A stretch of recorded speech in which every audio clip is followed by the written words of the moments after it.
Hey Saber fans, I'm going to show you the Korbanth Ancient Rev Light. We have two different chassis versions.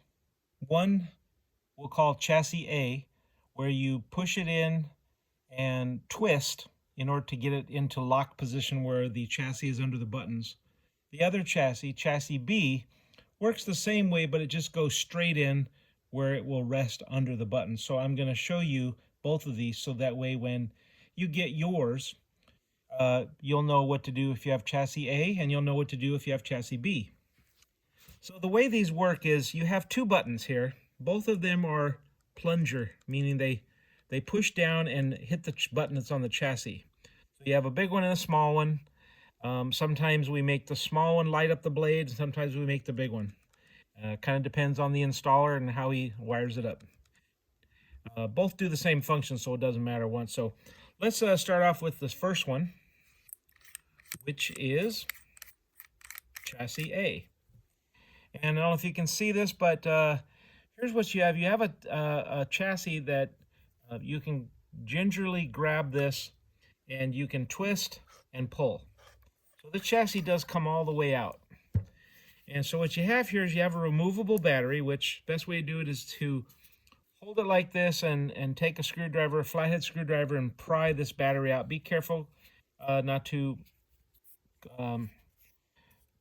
break the chassis, which is easy to do if you're not careful. So just carefully pull that up. There's your speaker, Profi boards, SD card, the buttons, and on this particular one, here's the on-off switch.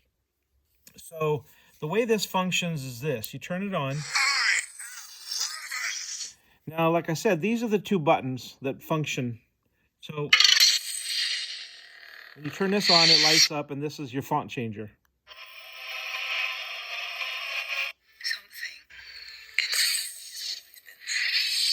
So you turn this on, and you put this back in the hilt. Make sure you don't touch these metal pins to anything metal, because that'll short out. That could short out the board. So what you do is you put it in about so far, and if it goes in and it gets stuck, you have to move it around until you find there's a pin inside the body that will go down this groove here. So you have to find the groove, move it around until you find it. Once you find it, it'll slide in pretty well. Push it all the way in, and what you're doing is you're turning the chassis. Okay, the goal is to turn it so it's directly under the buttons.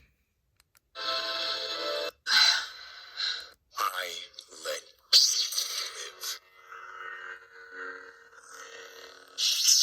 So if I turn this just a tiny bit, As you see, it could still work. don't think. Use your instincts. If I turn it too much, it's not going to function. So I have to turn this just a little tiny bit until it lines up. Once I know that it's lined up, then it should stay in position. You can put this back on. I'll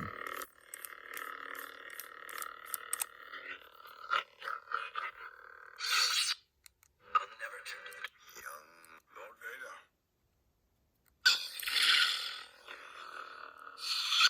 So that's the insert and twist chassis A.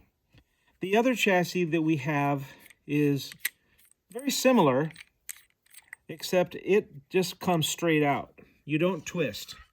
And it looks about the same, just a little bit different. Again, you could turn it on, and the buttons do different things.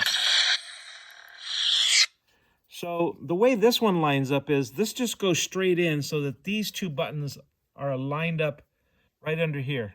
So let me show you how that goes. So again, once this is on, never touch these metal pins to anything metal, because it's not good. So just carefully put it in. Okay, you don't have to line up and twist or anything. Just try to go in.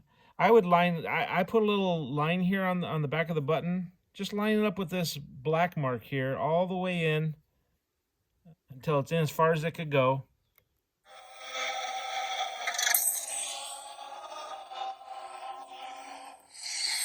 So again, it is possible to twist this chassis to the left or to the right, and it's no longer lined up under the button. So if that happens, just be very careful, pull it back out, and start again. So if I put this in upside down, it would not be in the position to turn on the button. So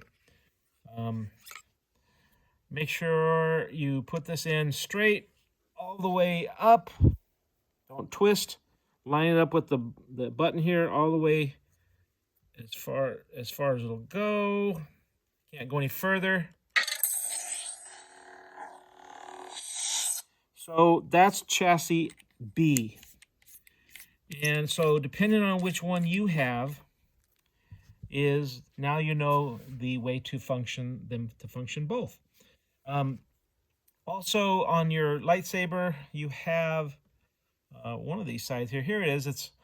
There is a blade retention screw. So if you unscrew that, this little blade plug will come out, and when you put your blade in there, tighten it down, because you don't really want to operate the saber unless the blade is in and the blade retention screw is holding it down.